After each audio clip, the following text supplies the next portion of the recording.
Okay, so last week we were talking a little bit about boycotting expensive food. I don't know who was here. You weren't here, but we were talking about boycotting expensive food. We mentioned the tshuva from the Tzemach Tzedek, not the Lubavitch's Rebbe, the Tzemach Tzedek who came before him, Menachem the Krachmal, who was talking about boycotting fishmongers who raised the prices. And he brought a raya from a Mishnah in Krisus, a Gemara in Krisus, that we're allowed to do that. That was the shmuz that we discussed. Now, as like a what do you call it, like an asterisk in that shmuz, we said that in the Beis Hillel, the Sefer Beis Hillel, it's brought down that eating fish on Shabbos is a deraisa, and therefore you can't be mevater and eating fish on Shabbos no matter what, even if it's very expensive. You have to make sure to eat fish. So we mentioned that maybe we should go down that rabbit hole a little bit of the Indian of eating fish on Shabbos, and discuss it a little bit. So now, there's a lot of different ways to come at this, about like the significance of fish on Shabbos and etc. So, and we'll try one way. I don't know. We'll see how it goes. Now, the truth is that eating fish on Shabbos really, it's an interesting thing. The Magen Avram in Siman Tafnun Beis in the beginning of Shabbos brings down as follows. He says, "B'tikunei Shabbos kasav." In the Tikunei Shabbos, it's written, "Sheyochal b'chol suda mishalosh sudas dagim." You should be makbet to eat fish at all three sudas. Now, the real interesting thing is that the Gemara in Shabbos, on Daf Kofir Ches, the Gemara in Shabbos says as follows. It says, "Ksiv u'karasa l'Shabbos einig, amem ma'angoy." How do you do einig Shabbos? Rabbi Yehuda mishmei the Rav Amar, the tavshel shel tardin, which is like vegetable soup. Ve dagim gedolim v'rashei shumin, and large fish and heads of garlic.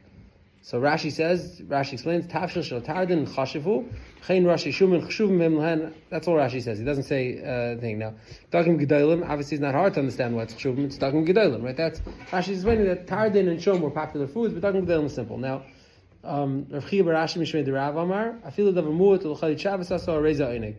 He says you don't have to go crazy, even a small thing, l'chalit Shabbos is good also.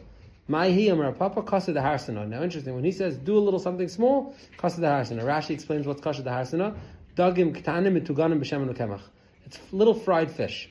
It's like taking little bits of fried fish with some flour and oil, and it's like little fried fish. So both days in the Gemara over there, when it talks about b'mem angoy, how do you do eating Shabbos? The first day it says rebish fish. Put a big 20-pound carp on your table, whatever, not carp, flour, whatever it is. Put a big fish on your table. And the other day it says, probably both are true. If you don't have a lot of money, so then do little fish, like little pieces of fish. Now, what's fascinating is that the Gemara over here brings this, like, consider the basic examples of Shabbos Kofit Chas. The basic examples of eating fish is how the Gemara describes Enik Shabbos. Now, what's fascinating is that not the Mechaber or the Ramah in Shulchan Aruch brings that din to eat fish on Shabbos. Meaning, the Gemara is saying clearly as an example that fish is like the go-to Kavod Shabbos food. But the Paiskim, before the Magen Avram, the Mechaber and the Ramah, neither one of them says a word about yeah, sure, mitzvah la'angoy, how are you? And to eat a nice suda, and to eat good food, and everything, but they don't say a word about eating fish. Now, because of this, the Mishnah Berurah makes this observation, and the Mishnah Berurah says, the Shulchan Aruch says, mitzvah lechel basar v'yayin on Shabbos. Now, basar v'yayin is Mishum Kavod Shabbos. Says the Mishnah Berurah, ein chiyav lechel basar v'lishtas yayin b'Shabbos. There's no chiyav to eat basar and to drink wine on Shabbos. El lefisha min astam, yesh l'roiv b'nei adam einig b'achilas basar yosim b'shar ma'achalim, u'b'shtiyas yayin yosim b'shar ma'ashkim. People enjoy wine and they enjoy meat. L'kach yesh l'am l'harvest basar v'yayin k'fi yachaltam v'asargas yadam. Meaning, the Mishnah Berurah is interpreting, and the Mishnah Berurah says this even a little more explicitly, that the Mishnah Berurah is interpreting that all the examples used in the Gemara on Shabbos and all the examples used in the Shulchan Aruch are just happenstance. Meaning, in the Gemara's time, the most chashiv food you could bring to a meal was a big fish. And the second chashiv, like even if you can't afford that, but a little chashiv is to bring little fish. And in times of the Shulchan Aruch, it was to bring basar v'yayin. And if today it's to have, Mike's chicken, so it's Mike's chicken, meaning the Shulchan Aruch saying, the Mishnah Berurah is understanding that it's lav dafka. It's whatever is Kavod Shabbos. Now, similarly along this vein, the Shulchan Aruch Harav, it has to be that way because it doesn't say eat fish. The Beis Hillel seems to understand that it's a halacha. That's how Chazal or Mashayah, the best way to be Mekayim Kavod Shabbos is, that's like a deraisa to get in. That's what the Beis Hillel says. It's not such a passion. Yeah. Now the Shulchan Aruch Harav, he says, and this is a great way to sum it up. Shulchan Aruch Harav says, "Mi deraisa va'af mi derabanan ein tam b'derech hanigla leichel daf kedagim." Now he chooses his words carefully.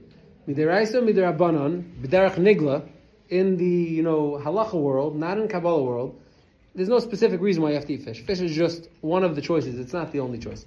Now, Avada Mivei Sindach, that no good Chassidish Yid would go through without fish. Makbid even love Malka to have fish. Ad Kedei Kach, the Sat Merav of Yeilish was Makbid, that like on Erev Yom Tovs and stuff, when we do, the minig is to break up the Suda, right? Right, like let's say Erev Pesach, let's say Erev Pesach Chab Shabbos, right? So the minig is, by the Suda in the morning, you break it up into two pieces. You like chametz, and you bench, and then you do again, right? Like you break it up into pieces. Now the Sat Rebbe was Aymed that people would do. They would eat they would wash, eat fish, and then they would bench, and then they would start again, eat chalon. It says you're missing fish in your Shal Shudas. And your meat. What do you mean? In the first meal. In the first meal. Yeah, the fish and the liver. Liver. Okay, whatever. The Sat Rebbe was makbid to have fish by the Shal Shudas, even when he split it up. You're like Ad Kedei Kach, but every good Chassid should. So really it sounds like, yeah, because I saw that he was makbid to do this. It sounds like so the truth is that the whole Indian of fish being some sort of like mamish chaviv dikemeichel that takes precedence and that became mamish like a centerpiece and whatever is al pi Kabbalah of Hasidus and etc. So let's discuss it a little bit. Obviously, there's lots of stories to talk about and discuss. Now, I'll start like this. There's a famous story. It's said two different versions in the Chiddush Velt, but there were some rebbes that were warm and were okay with a joke and okay with like a little varmkeit, and then there were some rebbes who were very, very harsh and exacting. For example, everybody knows like Pshischa, Kotsk, Vorka. These are harsh Chasidisin. But the Chayze, the Kedushas Levi, other rebbes are very much more warm and welcoming, whatever. Now, one of the early rebbes, there's two versions, but I'll say it this way: one of the early rebbes who was considered a big takif, like a very strong person, was a Baruch of Mezhbush. And Baruch of Mezhbush was the Baal Shem Tov's grandson, so he's a real blue blood. But for some reason, in the early Chassidish days, the Baal Shem Tov's family is not who became the rebbes. But Baruch of Mezhbush was intense, and he once wanted to go for Shabbos to another rebbe. Now, there's a lot of different ischayos who this other rebbe was. Maybe it was the Kedushas Levi, maybe it was someone else, whatever it is, a different rebbe who was more, lighter and softer, and whatever. And the other rebbe said, "I can't have you for Shabbos. You're going to sit on my tish, and it's going to be an outburst. You can't be here. You're not going to be able to handle how my Suda goes." And Baruch told him, "No, I just want to see how you do it. I'm not going to say a word. I'll be quiet. I'll be zipped." Okay, fine. He had misgivings about it, but he'll let him come. And Baruch came for Shabbos, and he sat down, and Friday night the Rebbe makes Kiddush, and right after Kiddush, the waiter, like the shamash, comes around, holding a fish platter that's divided in two sections, the sweet fish on one side, and like peppery fish on the other side, and he says, "Rebbe, was hast du lieb? Pfeffer, or the whatever?" And the Baruch exploded in anger, and he says, "Pfeffer hab ich lieb, b'shefa hab ich lieb," and he smacked the plate of fish out of the way. And supposedly some of the yach from the fish landed on whichever Rebbe it was that was fearing the tish, and that talus was never cleaned again, and was passed down from Deiris and supposedly the Minchas Elazar, the Munkach Rebbe, owned a talus with fish yach from a Vashefa explosion with the fish. Now there's other versions of the story. There are versions that say the story happened with Baruch Garlitzer, not Baruch of Mezhbush. Baruch Garlitzer was actually a grandfather of the Kloisenberger Rav. Some say it happened with him. He was also famed for being pretty whatever. But the story just highlights the centrality, so to speak, of fish by a Rebbe's tish. But a Rebbe's tish is like fish takes on like a certain meaning. So why is that? What's the shit?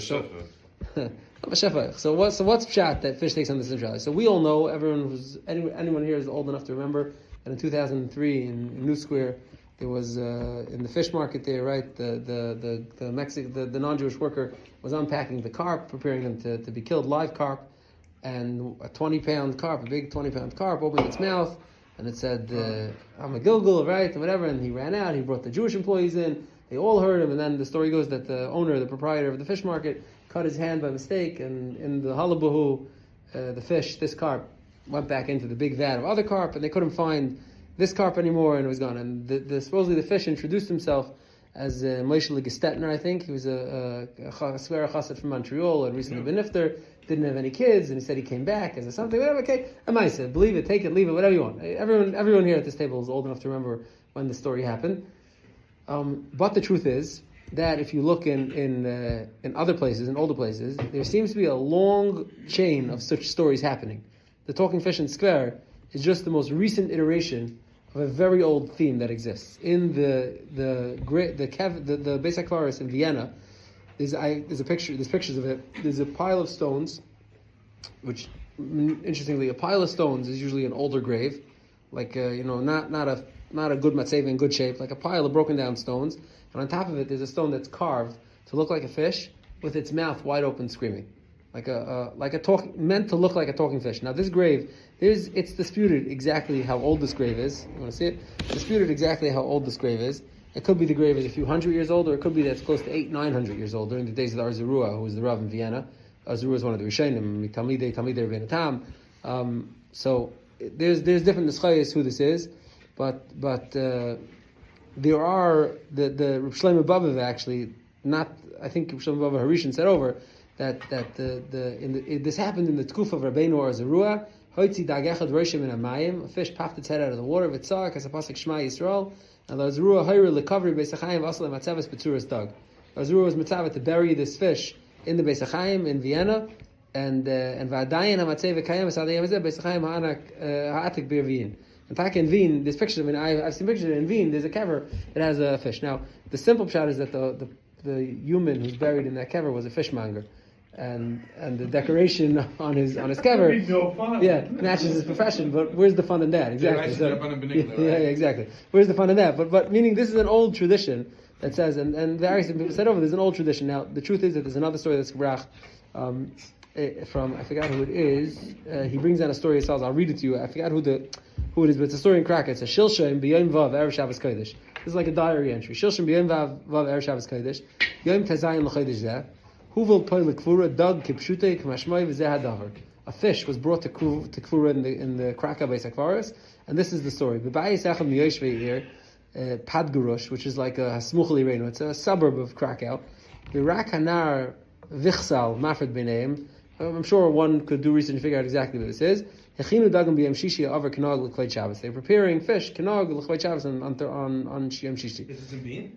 What did you say? Is this in Vienna? No, this is in Krakow. There's another story. As they were chopping it up, one of the fish let out a koil. Everyone became terrified by this koil.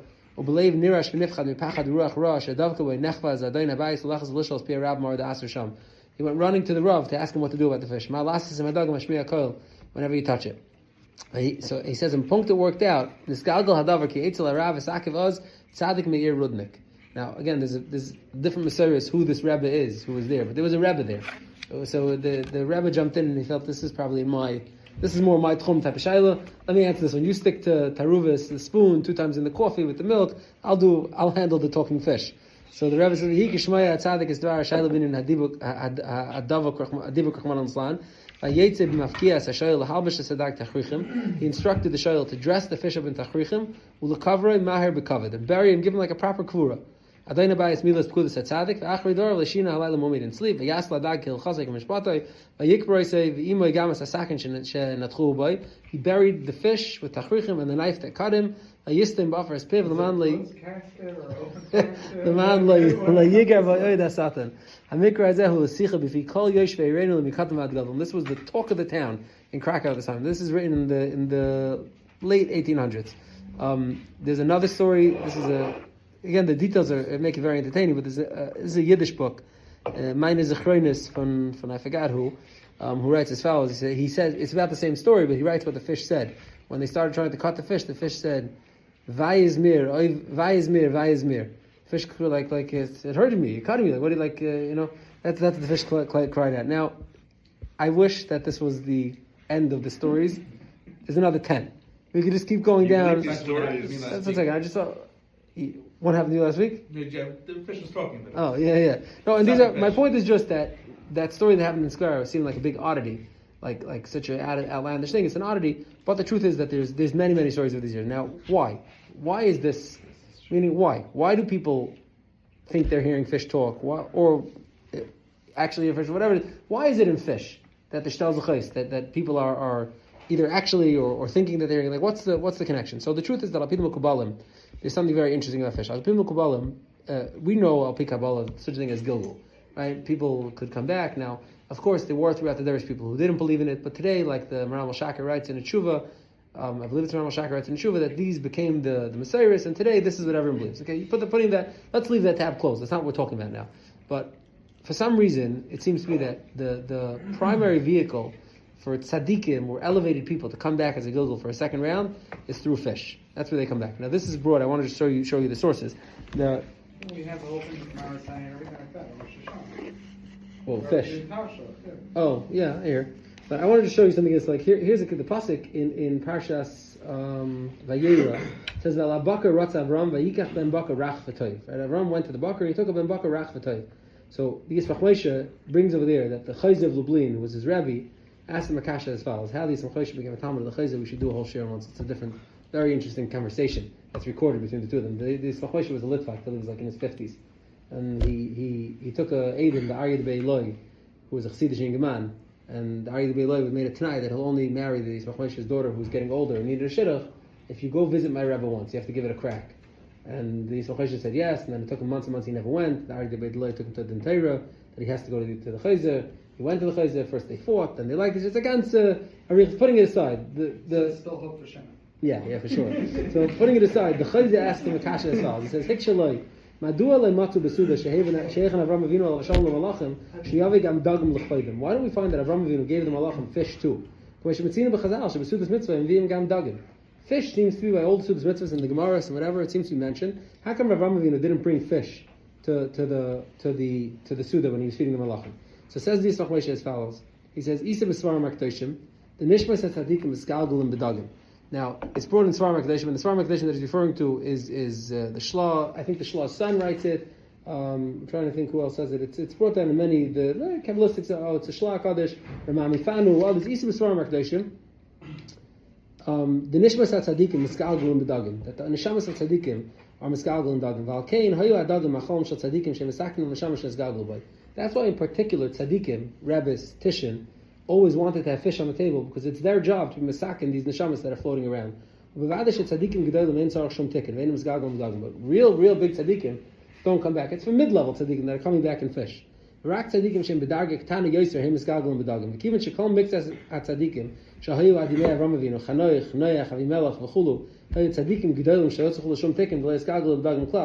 It says there was no tzaddikim's gilgulim floating around in the world at that time. The world was a very limited population sample, right? There was either Rishayim, there was a few good people. The good people were super good, kule good. They didn't need to come back as a gilgulim. There was no fish that needed tikkunim. There were no neshamas that were transmigrating into fish that needed tikkunim. Al-Kain lehutzrach Avram Avinu l'shalom lachal dagim taken on neshamas. Avram Avinu didn't need to eat fish. That wasn't a job at that time. And the Yismach Moshe says that the Chayzer enjoyed this teretz. And he said that the Chayzer was Moisef. That's why by Shlomo HaMelech leihevi dagim b'sudas hagdolah. Shlomo HaMelech, after he builds the Beis Mikdash, makes like probably one of the most grand sudas that is ever recorded in Tanakh. Lavish. Maybe the most lavish suda recorded until recent times. I had an example, but I'm going to leave it. He says the Chayzer said because the world was in a good spot. There was only fresh neshamas that didn't need tikkun. So basically, it's gebracht from the Shlah Kaddish and the Ramami Fanu that Dagim have a particular reason. Some Sefer Grad brings it down in Drasha somewhere. Dagim in particular are the shelter of choice for neshamas of tzaddikim that are transmigrating, and therefore you take a fish on Shabbos to Tzaddik's table, and that's the way that these neshamas get tikkunim. Now, I saw such a cute line from the Satmar Rebbe. Rabbi Yoelish said. The Satmar Rebbe said, "What's pshat that Rebbe's taken on Shabbos by the table? That's like what's that? Why is that the takana? Maybe the takana should be to feed it to do something like. Why is that the takana? To take the fish to your Shabbos Suda, kill it, whatever." So the Satmar Rebbe said, "There's no bigger tsar for a Rebbe than to have to sit at another Rebbe's table." So they're coming. It's the Satmar Rebbe said they're coming in the Gilgul and the fish. The takana is you go by another Rebbe's tish. Another Rebbe's going to do whatever he does, and then so there's no bigger tsar for a Rebbe that has to go to another Rebbe's tish. It's a very great kuvard. Now, Stam, I saw a gebrach that like different Rebbes would ask to see their fish before Shabbos. Like we know the Gemara in Kedushin says Rava Machar Chresha and Rav something Malach Shibuta. Malach Shibuta, like rubbing it in.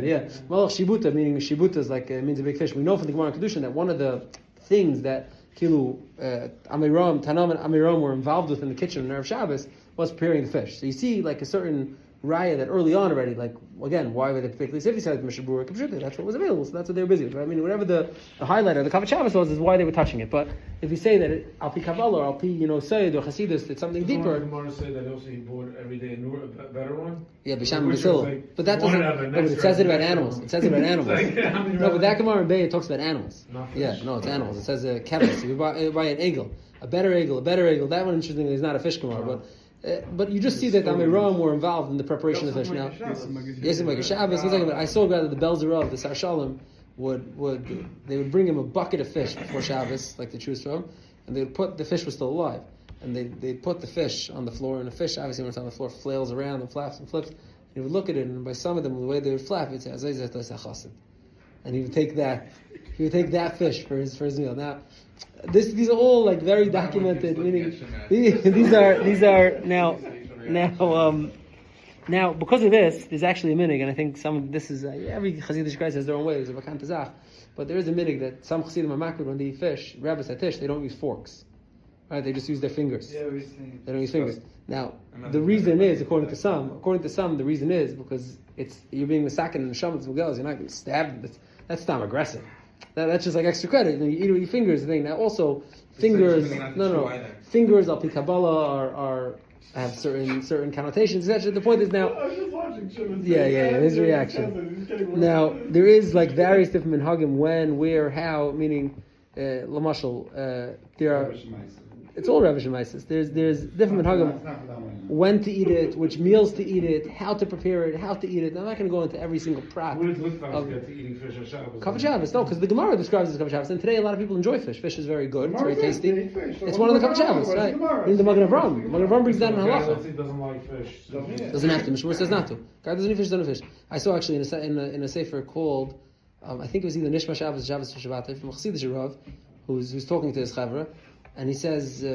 He brings the Mishnah Berurah that you don't have to eat fish, and then he says from here is a lekach to parents.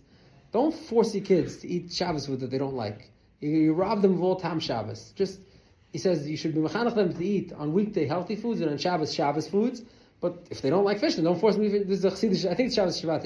He's a dayan in Bar Park, Rabbi Strasser. He writes like this is his like takeaway from the Mishnah Berurah. B'chol I'm just sampling all the mamash sampling.